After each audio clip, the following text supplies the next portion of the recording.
शुरुआत होती है एक लड़की लैन को दिखाने से, जो बुरे सपने से डरकर जागती है, जिसके बाद वो अपनी केयर टेकर जो उसका ख्याल रखती थी उसके साथ मंदिर जाती है। हर बार की तरह केयर टेकर आज भी उससे शादी की बात करती है कि कर लो शादी उससे, अब तुम्हारी उम्र हो गई है। जिससे लैन समझ गई कि ये मेरे बचपन की दोस्त बाइक के बारे में बात कर रही है, लेकिन लैन ये कहकर बात को टाल देती है कि वो अभी मुल्क से बाहर गया है तो अभी बात न करी। मंदिर में लैन की नजर वहाँ लगे एक पोस्टर पर भी जाती है, जिस पर उसके पुराने दोस्त शिन की मौत के बारे में लिखा हुआ था, जिसके कुछ दिन पहले ही मौत हो गई थी और वो बाई का भाई भी था। लेकिन उसे नजरअंदाज करके वो घर आ गई, जहाँ इन्हें पता चला कि बाई और शिन की मौत अपने घर में एक पार्टी रख रही है, जिसमें उसने इन लोगों को भी बुलाया है। ये सब इस बात से हैरान रह गए कि उस फैमिली ने काफी वक्त से हमसे कोई बात नहीं की और आज वो हमें बुला रही है। और तो और उनके बेटे शिन की मौत को अभी कुछ टाइम ही हुआ था, पर अब ये फिर भी उस पार्टी में जाती है, जहाँ बाई की मोम सबका काफी अच्छे से वेलकम करती है। उन्हें देखने से बिल्कुल नहीं लग रहा था कि उन्हें अपने बेटे शिन की मौत का अफसोस है, पर वो यहाँ लैन को काफी गौर से देख रही थी। लैन को कुछ अजीब लगा, इसीलिए वो पूरे घर में घूमने लगी। उसे शिन के कमरे से आवाजें आने लगी, इसीलिए वो वहाँ चली जाती है। पर जब उसने महसूस किया कि कोई इस कमरे में आ रहा है, तो वो जल्दी से बेड के नीचे जाकर छुप जाती है, जहाँ पर पहले से एक लड़का मौजूद था जो लैन के साथ ही था। वो भी छुपा हुआ था और वो उसे डरा देता है, जिसके बाद ये दोनों बाहर आ गई। लैन की पूछने पर वो बताता है कि मैं यहाँ का सर्वेंट नौकर हूँ, जो बहुत ही खास हूँ। उसे नजरअंदाज करके लैन जब पार्टी में वापस आने लगी, तो उसकी मुलाकात अपने बचपन के दोस्त बाई से हो जाती है, जो वापस आ चुका था। ये कुछ बात करती है, फिर इन्हें जाना पड़ता है। उधर पार्टी में बाई की मॉम लैन के डैड से उसकी शादी की बात कर रही थी। अब उसके डैड को लग रहा था कि ये अपने बड़े बेटे बाई से लैन की शादी करने का कह रही है, लेकिन उसकी मॉम तो बड़ी अजीब बात करती है।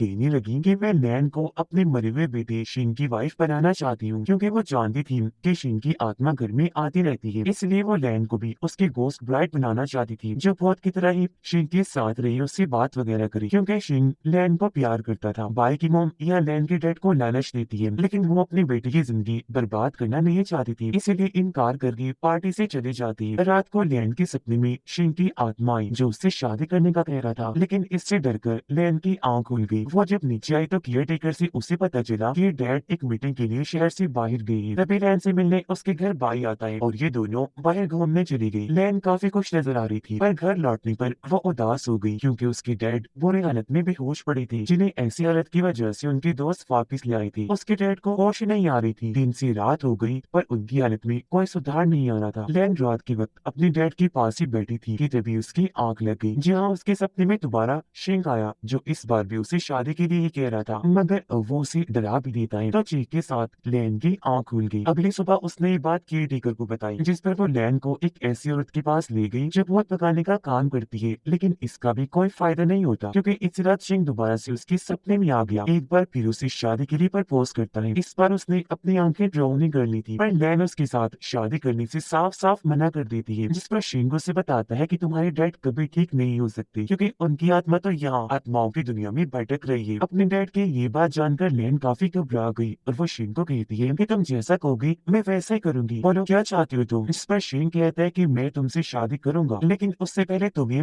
मेरी मदद करनी पड़ेगी। मेरी मौत कुदरती नहीं थी, बल्कि मुझे जहर दे के मारा गया था, और मेरा पहला शक मेरे भाई बाई पर ही है। तुम्हें असली गुनाहगार का पता करना है कि मेरा हत्यारा कौन है, यानी मुझे किसने जहर दे के मारा। इसीलिए तुम्हारे पास 10 दिन का टाइम है। अगर तुमने ऐसा ना किया तो तुम्हारे डैड की आत्मा यहीं की होकर रह जाएगी और तुम ऐसे हमेशा के लिए अपने डैड को खो दोगी। इसके साथ ही लैन की नींद खुल गई। वो सबसे पहले इस बारे में अपनी केयर टेकर को बताती है, जो जैसी तैसे उसकी मदद को राजी हो गई। अब बाई ने मेडिकल की पढ़ाई की थी, इसलिए वो लैन के डैड को चेक करने आता है, जहाँ बातों ही बातों में लैन उसे कह देती है कि मैंने सुना है शिंग को जहर दे के मारा, क्या ये सच है। इस पर बाई उसे कहता है कि तुम फजूल की बातों पर यकीन ना करो। अब उसकी बात टालने पर लैन को उसी पर शक हुआ कि इसका मतलब शिंग का शक सही है, इसलिए वो यहाँ बहाना बनाती है कि तुम्हारे घर पार्टी के दौरान मेरा झुमका गिर गया था, जिसे ढूंढने के लिए लैन उसके साथ घर जाने के लिए निकल गई। घर में बाई की सौतेली बहन भी थी, जिसके साथ बाई की मौत की नहीं बनती। अब जैसे बाई वहाँ से गया, लैन पूरे घर की छानबीन करना शुरू कर देती है। उसे पता था कि मरने से पहले शिंग ने चाय पी थी, इसलिए वो किचन में जाकर चाय की पत्ती को चेक करती है, पर उसे कुछ नहीं मिला। जिसके बाद वो गई स्टोर रूम में, जहाँ एक बार फिर उसका टकराव उस सर्वेंट के साथ हो गया, जो बेड के नीचे उसके साथ छुपा हुआ था। यहाँ दोनों की बहस हुई और तभी यहाँ एक नौकर के आने पर लैन वहाँ से चली गई। यहाँ लैन को ये बात पता चली कि जिस दिन शिंग की मौत हुई थी, उस दिन बाई घर था ही नहीं। तभी उसकी सौतेली बहन शिंग के कमरे पर कब्जा करने का सोचती है और वो नौकरों को कहकर उसका सारा सामान जला देने जाने को कहती है। अब लैन बहाना बनाकर ऊपर वाले फ्लोर पर गई, जहाँ एक बार फिर उसका टकराव सर्वेंट से हो गया। वो कहती है कि मैं तुम्हारे बारे में सबको बता दूंगी कि तुम बार बार मुझे परेशान कर रहे हो। अब सच बताओ कि आखिर तुम कौन हो। अब ये सुनकर उस सर्वेंट को बताना ही पड़ता है, जो असल में कोई आम इंसान नहीं बल्कि हेवन यानी जन्नत का सोल्जर था। जिस बात का सबूत वो यहाँ लैन को देता भी है, वो जादू से फूल बनाकर उसे हवा में उड़ाकर उसमें फिर रोशनी डाल देता है। जिसके बाद वो बताने लगा कि मैं जमीन पर इसलिए आया हूँ ताकि पता लगवा सकूं कि आत्माओं की दुनिया में शिंग आखिर गार्ड्स को ऐसे क्या रिश्वत दे रहा है जो वो उसे इतने आराम से कोई भी हुक्म चलाने दे रही है। यह लैन उससे मदद मांगती है उसके डैड की आत्मा को आत्माओं की दुनिया से निकालने के लिए, जिस पर सर्वेंट ये कहकर मना कर देता है कि ये मेरे बस की बात नहीं है। जिस पर लैन का गुस्सा आ गया और वो ये कहकर यहाँ से चली गई कि अब से मेरा पीछा करना बंद कर दो। अब लैन बाई के कमरे में आई, जहाँ उसे चाय पत्ती और उसका डब्बा पड़ा हुआ मिलता है। इससे पहले वो अंदर जाकर कोई छानबीन करती, यहाँ बाई आकर उसे अपने साथ नीचे ले जाता है। अब लैन घर जाने का कहकर यहाँ से बहाना बनाकर निकल गई, लेकिन वो नौकरों वाले कपड़े पहनकर दोबारा से बाई के घर आ जाती है, जहाँ वो सर्वेंट उसे अब भी परेशान कर रहा था। वो दोनों जब बातें कर रही थी तो यहाँ बाई की मोम आकर दोनों को देख लेती है और उनसे सवाल जवाब करने लगी। अब यहाँ लैन को बचाने के लिए बाई झूठ बोल देता है कि लैन ने नौकरों वाले कपड़े मेरी वजह से पहने हैं, क्योंकि मुझसे गलती से इसके कपड़ों पर कुछ गिर गया था। अब बाई की मोम लैन से बात करने लगी और यहाँ लैन उन्हें सर्वेंट की शिकायत लगा देती है कि वो बार बार मुझे परेशान करता है, जिस बात से उसे नौकरी से ही निकाल दिया जाता है। और अब लैन उन सबको अलविदा कहकर अपने घर आ गई। पर बाई की मोम को पता चला कि मेरी सुतेली बेटी के कहने पर नौकर शिंग के कमरे को तहस नहस कर रही है, इसलिए वो नौकरों को ऐसा करने और उसका हुक्म मानने से मना करती है और खुद अपनी सुतेली बेटी को भी खूब बातें सुनाती है। अगले दिन बाई लैन से मिलता है और उससे पूछने लगा कि आखिर कल तुमने भेस क्यों बदला था, जिस पर लैन, जिसका बाई पर से शक खत्म हो गया था, उससे यहाँ शिंग के सपने में आने वाली सारी बात बता देती है। कहती है बस उसका सबूत ही ढूंढने के लिए और उसे तुम पर शक है। इस पर बाई जवाब देता है कि मेरा यकीन करो, उसकी मौत में मेरा कोई हाथ नहीं, उल्टा मैं तो खुद इस मामले की छानबीन कर रहा हूँ। इसी वजह से मेरे कमरे में चाय पत्ती पड़ी थी। ये दोनों जब खाना खा रही थी तो यहाँ बाई की एक दोस्त आ गई, जिससे अनकरीब बाई की शादी होने वाली थी। ये जानकर लैन को अच्छा नहीं लगता और वो उससे मिलकर ज्यादा खुश नहीं थी, और तो और अपने डैड को बचाने के लिए उसके पास दिन भी कम रह गई थी। घर आकर लैन इस सब के बारे में केयर टेकर को बताती है, जिससे इन्होंने अंदाजा लगा लिया कि अब बाई के दिल में लैन के लिए कुछ नहीं है, जब भी वो किसी और लड़की से शादी कर रहा है। बाई अपनी दोस्त को मंदिर दिखाने ले जाता है, जहाँ पर लैन और केयर टेकर पहले से ही मौजूद थी। यह मामले को समझते हुए केयर टेकर बाई की दोस्त को अपने साथ ले गई। लैन के चेहरे की उदासी देखकर बाई उसे बताता है कि मैं ये शादी मजबूरी में अपनी फैमिली के फायदे के लिए कर रहा हूँ, लेकिन यहाँ लैन उसे इस बारे में कोई बात ना करके शिंग की जानकारी के बारे में बात करती है, जिस पर बाई ने उसे बताया कि शिंग की एक नौकरानी से दोस्ती थी, जिसके बाद दोनों के बीच ताल्लुक बन गई। लेकिन फिर एक दिन शिंग ने उसे खुद ही नौकरी से निकाल दिया। उधर सर्वेंट, जिसे अपनी गलती का एहसास हो गया था, वो लैन के घर के बाहर अपने डॉग के साथ खड़ा हुआ प्रैक्टिस कर रहा था कि किसी से माफी कैसे मांगी जाती है। तभी यहाँ लैन और केयर टेकर आ गई। दोनों को अकेला छोड़कर केयर टेकर अंदर चली गई और सर्वेंट, जिसने आज तक किसी से माफी नहीं मांगी थी, वो यहाँ माफी के अल्फाज मुंह से निकालने की बस कोशिश ही करता रह जाता है, पर निकाल नहीं पाता। जिस बात पर लैन गुस्सा करके घर के अंदर आ गई। दरवाजा उसने बंद कर दिया था। अब लैन को उस नौकरानी के घर का पता भी मिल गया था, जिससे शिंग का ताल्लुक बन गया था। बाई, जो अपनी दोस्त के साथ शादी की डांस की प्रैक्टिस कर रहा था, वो लैन के साथ जाने की बात करता है, क्योंकि उसे लैन की फिक्र थी। वो उसकी मदद करना चाहता था, जिस पर उसकी दोस्त मान गई और ये दोनों अगले ही दिन उस सर्वेंट के घर के लिए निकल गए, जो दूर गाँव में रहती थी। यहाँ आकर उनकी मुलाकात सर्वेंट से होती है, क्योंकि वो भी यहाँ इस सिलसिले में छानबीन करने आया था। सबसे पहले उस लड़की से बात करने वो जाता है और उसे चीजें मारकर वो लड़की यहाँ से भगा देती है। फिर जाती है लैन। तब उसकी बातें सुनकर वो सर्वेंट लड़की बात करने के लिए मान जाती है। वो उसे अंदर लेकर गई, जहाँ लैन को ये देखकर काफी हैरत हुई कि वो लड़की माँ बनने वाली है और ये बच्चा भी शिंग का ही है। तब सर्वेंट लड़की बताने लगी कि शिंग ने और मैंने शादी कर ली थी, मेरा बच्चा भी होने वाला हो गया था, लेकिन एक दिन मैंने शिंग को किसी और लड़की के साथ क्लब जाते हुए देखा। मुझे बहुत गुस्सा आया। मैंने जब इस बारे में शिंग से पूछा तो एक तो उसने मुझसे ताल्लुक खत्म कर दिया, दूसरा नौकरी से भी निकाल दिया। अब ये दूसरी लड़की कौन थी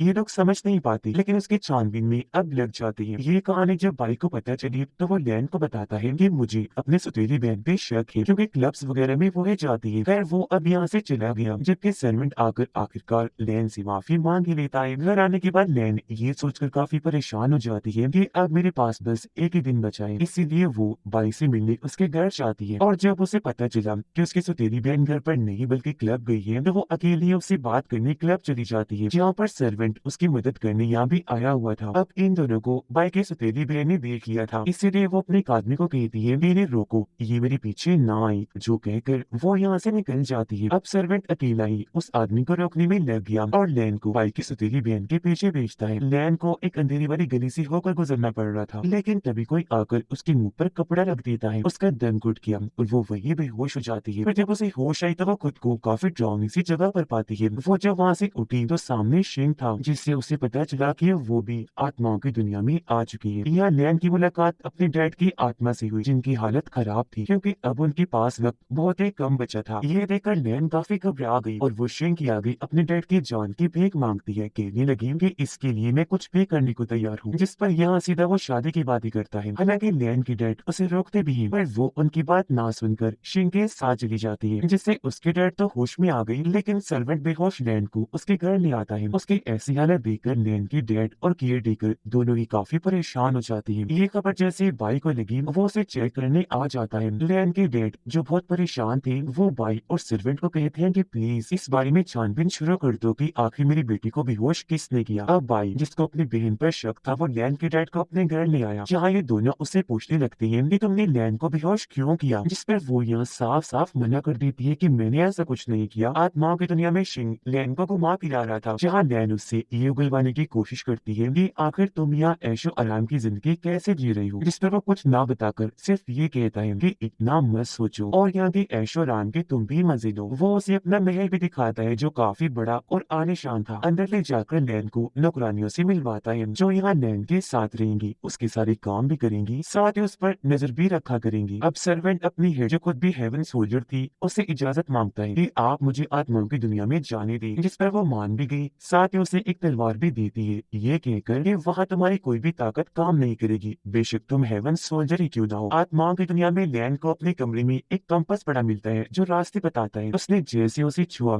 वो बाइक के सपने में पहुंच गई, जहाँ वो उसे अपनी और शिंग के बारे में बता देती है और ये भी कहती है कि आपकी फैमिली को शिंग के लिए फिक्र करने की कोई जरूरत नहीं है, वो वहाँ बहुत खुश ऐश में है। अब जैसे ही बाई सपने से जागा वो सीधा अपनी मोम के पास आता है जो शिंग की चीजें जला रही थी, ताकि ये सारी चीजें आत्माओं की दुनिया में उसके पास पहुंच जाए। ये देखकर बाई को गुस्सा आया और वो अपनी मोम को कहता है कि शिंग को आपने ही बिगाड़ के रखा है, जो इस तरह आप उसके मरने के बाद भी उसके सारे ख्वाहिशें पूरी कर रही है। अब वो तो बोलकर चला गया, लेकिन उसकी मोम को कोई फर्क ही नहीं पड़ा। उधर शिंग भी अपनी मोम के बेचे हुए सामान को देखकर खुश हो जाता है और उनसे मजे करने लगा। इस सामान में लैन को एक लाल रंग की किताब मिली, जिसे उसने जैसे हाथ में लिया शिंग फौरन उससे वो किताब छीनकर एक बॉक्स में बंद कर देता है और कहता है कि ये किताब पानी से दूर रहे तो ठीक है और तुम भी आइंदा की बात इस किताब से दूर ही रहना। अब लैन जब बाहर आई तो उसकी मुलाकात यहाँ सर्वेंट से हो जाती है जो उसकी मदद करने आखिर यहाँ आ ही गया था। अब उसे भी आत्माओं की दुनिया में देखकर लैन काफी हैरान रह गई। इनकी बातचीत के दौरान लैन उसी लाल रंग की किताब के बारे में बताती है, जिसकी छानबीन करने ये दोनों शिंग के महल आ गई, जहाँ शिंग लैन के साथ शादी के डांस की प्रैक्टिस करने लगता है। पर तभी यहाँ एक नौकरानी आ गई जो शिंग को कहती है, सर माफ कीजिएगा डिस्टर्ब करने के लिए, पर आपसे मिलने कोई आया है। अब शिंग तो वहाँ से चला गया,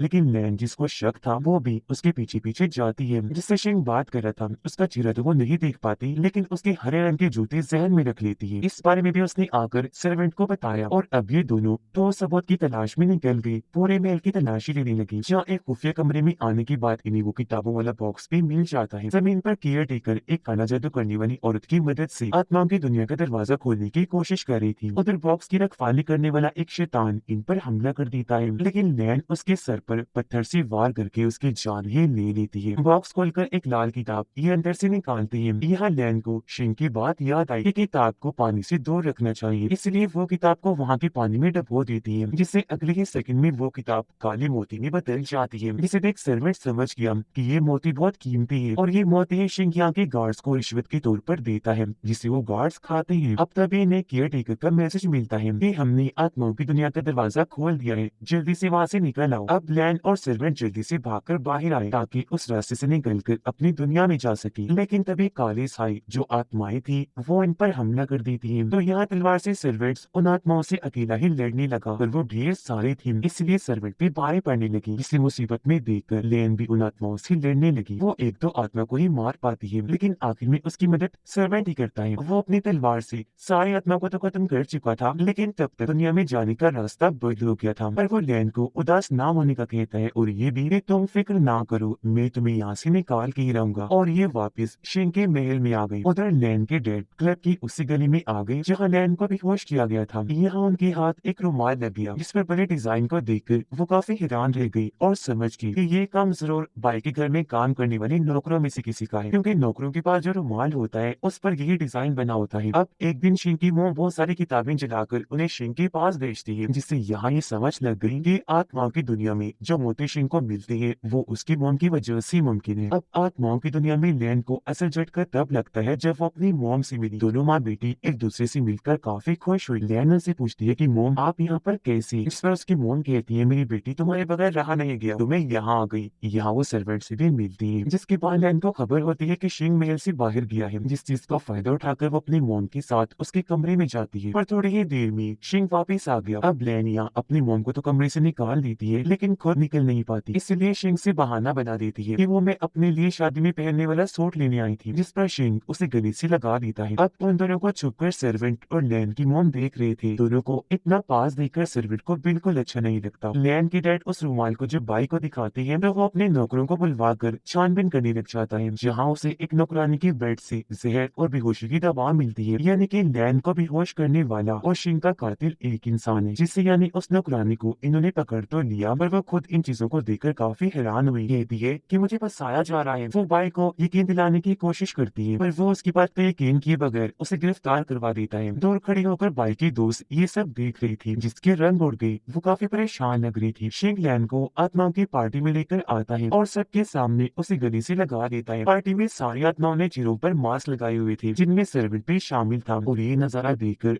वो बहुत गुस्से में आ जाता है। अब तभी पार्टी में हरे जूतों वाला वो आदमी आ गया, जिसे देखकर लैन सर्वेंट के पास गई उसके बारे में बताने के लिए, और वापस फिर शिंग के पास आ जाती है। शिंग की मोम देखती है कि उनकी सुतीली बेटी शिंग के लिए खाना जला रही है आत्माओं की दुनिया में पहुंचाने के लिए, जो देखकर उसकी मोम हैरान तो हुई, पर उन्हें यकीन आ गया कि ये मेरी बच्चों से प्यार करती है, और इस तरह उनका टूटा हुआ रिश्ता फिर से ठीक हो गया। अब सर्वेंट हरे जूतों वाले नौकर के पास जाता है, लेकिन इससे पहले उसे पकड़ता यहाँ उसकी हेवन सोल्जर हेड आ जाती है, जो सर्वेंट को ही पकड़ के बंदी बना लेती है, जिससे वो समझ गया कि इसने मुझे धोखा दिया और यही है जो शिंग के साथ मिली हुई है। खैर सर्वेंट को पकड़ के बांध दिया गया, जहाँ शिंग लैन को लेकर आता है पहचान करवाने के लिए कि अगर लैन उसे जानती हुई तो ये लोग उसे छोड़ देंगे। लेकिन जब लैन ने उसे पहचानने से इनकार कर दिया तो शिंग उसे पीटने लगता है, पर यहाँ सर्वेंट उसे चिढ़ाने लगा, जिस बात पर शिंग सर्वेंट को खोलकर उसे बहुत पीटता है, फिर वापस लाकर बंद कर देता है। जहाँ थोड़ी ही देर में लैन आई और सर्वेंट को बंधा हुआ देखकर खोलने लगती है। अब सर्वेंट जो काफी जख्मी हो गया था उसे डांटता है कि तुम यहाँ क्यों आई? हो सकता है ये शिंग की चाल हो और वो कहीं यहाँ आ ही ना जाए। उसका ये बात करना ही था कि तभी सच में यहाँ शिंग हेवन गार्ड के साथ आ जाता है, क्योंकि उन्हें पकड़ने के लिए शिंग ने ये सब जाल बिछाया था। शिंग के मोम को उनकी सुतीली बेटी काफी समझाती है कि आप शुरू से ही शिंग को बिगाड़ती आ रही है, और ये बात सच है। अब उसकी बातों का शिंग की मोम पर असर हो गया। उन्हें एहसास हुआ कि हाँ मैं गलत कर रही थी, और आइंदा से शिंग की कोई भी बात मानने से इनकार कर देती है। बस डर इस बात का था कि वो कोई नुकसान न पहुंचा देंगे। शिंग वहाँ लैन के धोखे से भी काबू हो गया और वो उन दोनों को पीटने लगता है। ये देखकर लैन की मोम मास्क लगाकर खाना उठाती है और उन्हें पार्टी वाली जगह पर फेंक देती है। अब खाने को सुनकर भूखी आत्माएं वहाँ बेकाबू होकर खाने पर टूट पड़ती है। यहाँ हलचल मच गई और तब शिंग को ये सारा मामला सुलझाने जाना पड़ता है, जिसके बाद अब लैन, उसकी मोम और सर्वेंट यहाँ से निकलने लगी, और जो गार्ड इन पर नजर रख रहा था ये उसे भी मार देती है। ये वहाँ से निकलकर बाहर आई ही थी कि तभी इनका रास्ता रोकने वहाँ शिंग आ जाता है। अब यहाँ से बाहर निकलने के लिए सर्वेंट को अपना खास किस्म का छोटा सा टर्टल कछुआ चाहिए था, जो भी अब शिंग के कब्जे में था। अब सर्वेंट को यहाँ एक आइडिया आया,